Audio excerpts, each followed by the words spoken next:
আসসালামু আলাইকুম। কেমন আছেন আপনারা? আলহামদুলিল্লাহ আমি ভালো আছি। আশা করব আপনারাও ভালো আছেন। দেশের বাইরের আমার সকল শুভাকাঙ্ক্ষী, বন্ধুবান্ধব সবাইকে অনেক অনেক ধন্যবাদ জানিয়ে আজকের আয়োজন করব চটপটি। যেই খাবারটা আমরা সবাই পছন্দ করি। ছোটরা, বড়রা আর আমাদের বাঙালিদের প্রিয় খাবার কিন্তু এটা। তো আমি মনে করব যে রোজার মধ্যে মাঝে মাঝে রোজা রেখে কিন্তু খেতে পারেন। একটু ডিফারেন্ট লুক আনার জন্য, ডিফারেন্ট টেস্ট আনার জন্য। আর ঈদের মধ্যে তো দারুণ জমবে। আমরা সবাই কিন্তু পছন্দ করি। বাইরে গেলে স্ট্রিট ফুডের মধ্যে চটপটি বা ফুচকা এগুলো আমরা খাই। তো একটু ঘরে করে নিলে একটু অথেন্টিক হয়। অরিজিনাল খাবারটা অরিজিনাল টেস্ট পেতে হলে ঘরে মাঝে মাঝে করে খাবেন। বাইরে তো সবসময় খাই। বাসায় খাওয়ার মজাই আলাদা, তাই না? তো বন্ধুরা, আমার চলে আসেন আমার রান্নাঘরে। আমি চলে যাচ্ছি মূল আয়োজনে। আর খুব সহজে সহজে খুব সুন্দর অথেন্টিক চটপটিটা কীভাবে বানাবেন সেটার রেসিপিটা আমি দিয়ে দিব। আপুরা ভাইয়ারা ইচ্ছে করলে কিন্তু বাসায় একটু সহজেই করে খেতে পারবেন। সহজ রেসিপি দিব, চলে আসেন আমার রান্নাঘরে। যারা বানান না চটপটি তারাও কিন্তু করে খেতে পারবেন, খুবই সহজ। এই খাবারটা খাওয়ার জন্য আমরা বাইরে ভিড় জমাই, কিন্তু বাসায় সহজে কিভাবে করে নেবেন সেই রেসিপিটাই আমি আজকে দিব। তো বন্ধুরা, আমার আজকের আয়োজনের জন্য আমি কিন্তু সব কিছু সবসময় রেডি করে রাখি। আমার চটপটি মশলাটা বানানোই ছিল। ইচ্ছে করলে আপনি হাতে বানিয়েও খেতে পারেন, বা আমি বানিয়ে রেখে দিই এটা রান্না করার জন্য। এটা প্রায় মাঝে মাঝে খাওয়া হয় আমার।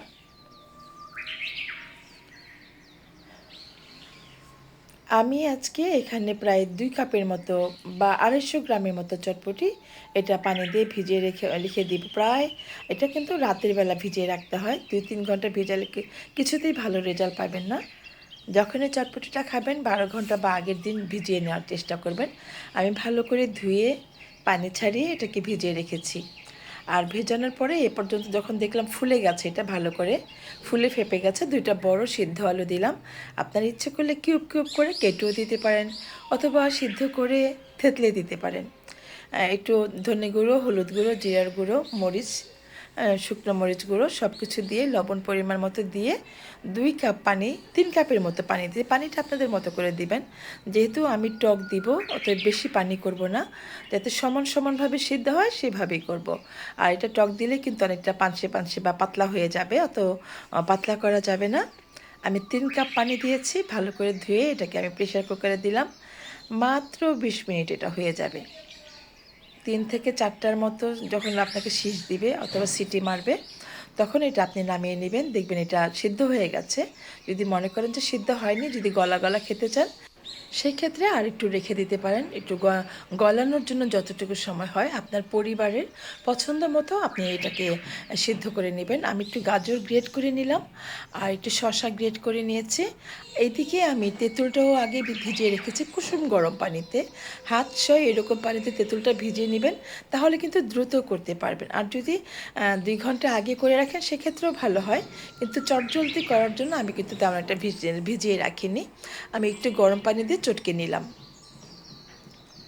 একটু ভালো করে চটকালে কিন্তু যখন ডলে ডলে যখন চটকাবেন তখন কিন্তু এটার যে গাতটা সেটা বেরিয়ে যাবে। আর এটা হচ্ছে আঁশটা, আমি আঁশটা ফেলে দিলাম। পরিমাণ মতো লবণ দিলাম। যতটুকু মশলা খেতে চান, এখানে স্বাদ কিন্তু আপনার মতো করবেন। তেঁতুলের টেস্ট আসলে বলে শেষ করা যাবে না। আমি নিজের মতো করে মশলা মিলিয়ে নিলাম। আমি চিলি ফ্লেক্স দিয়েছি, এখানে বেশি করে মরিচ, একটুখানি কাঁচা মরিচ দিয়েছি, ধনে গুঁড়ো দিয়েছি, জিরার গুঁড়ো দিয়েছি। সব কিছু দিয়ে তেঁতুলটাকে বানিয়ে নিলাম। আর একটুখানি অবশ্যই চটপটির মশলা দিয়েছি। এখানেও আমি আলু গুঁড়ো দিলাম, আলুটা থেতলে করে দিলাম, চটপটির মশলা দিলাম, একটু ধনে গুঁড়ো, জিরের গুঁড়ো, এগুলো সব দিয়ে এটাকে আমি মাখিয়ে নিব। যদি লবণটা দেখে দিবেন লবণ ঠিক আছে কিনা। এই পর্যায়ে আমি শসাগুলো দিয়ে দিলাম।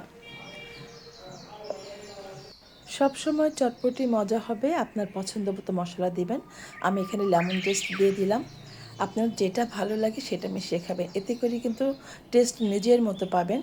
আর ধনেপাতা দিলাম, আমি কাঁচামরিচ কুচানো দিব, একটু পেঁয়াজ কলি দিয়েছি পাতলা করে, আর চিকন করে পেঁয়াজ কেটে দিয়েছি, একেবারে চিকন করে ফাইন চপ করে দিবেন, যাতে এটা দাঁতের মধ্যে না লাগে সেদিকে অবশ্যই খেয়াল রাখবেন। চটপটির পেঁয়াজটা অবশ্যই পাতলা করে কাটার চেষ্টা করবেন। আমার সমস্ত মশলাগুলো দেওয়া হয়ে গেছে।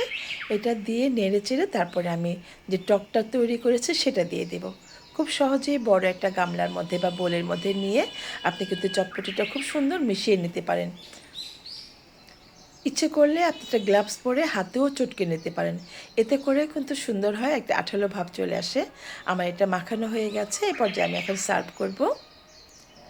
কতটা সুন্দর হয়েছে, আঠালো আঠালো একটা ভাব। আর জানেন তো চটপটি যখন প্লেটে সার্ভ করবেন তখন মানে বেয়ে বেয়ে পড়ে যাবে, এইরকম সার্ভ দেখতে কিন্তু বাচ্চারা পছন্দ করে। তো আমি বেশি করে ভরে দিলাম, আমার বাবু খেয়ে খুশি হয়ে যাবে সেজন্য। আর জানেন তো কাউকে কখনো কিছু খেতে দিলে সেটা যদি ভরে ভরে দেন দেখতে ভালো লাগে, আর যে খায় তার ভালো লাগে। আমি সবসময় এভাবে দিতে পছন্দ করি। আমার উপর থেকে আবার এটা কিন্তু বানানো ছিল, উপর থেকে আমি আবার একটু গাজর দিলাম, আবার একটু শসা দিলাম, একটু বিটরুট দিয়েছি আমি কালার দেখার জন্য, ধনেপাতা দিলাম, আর ডিমটা দিয়ে দিলাম, যে ডিমটা বাকি ডিমটা ছিল। উপর থেকে গার্নিশটা আপনার নিজের মতো করবেন। আর এইভাবে করে কিন্তু আপনি রমজানও খেতে পারেন, ঈদের জন্য খেতে পারেন। তো বন্ধুরা, যারা এতক্ষণ আমার সাথে ছিলেন, আমার পাশে আছেন, আমাকে সহযোগিতা করছেন, সবাইকে অনেক অনেক ধন্যবাদ আর ভালোবাসা জানিয়ে আজকের মতো বিদায় নিচ্ছি আমি মিনা। ফিরে আসবো নতুন কোনো ভিডিও, নতুন কোনো রেসিপি নিয়ে। সে পর্যন্ত আপনারা সবাই ভালো থাকেন। আমি ফাইনালি কিন্তু আরেকটু টক দিয়ে দিলাম, দেখেন কতটা মজা, কত টেস্টি হয়েছে। আমি বলবো আপনারা করে খাবেন।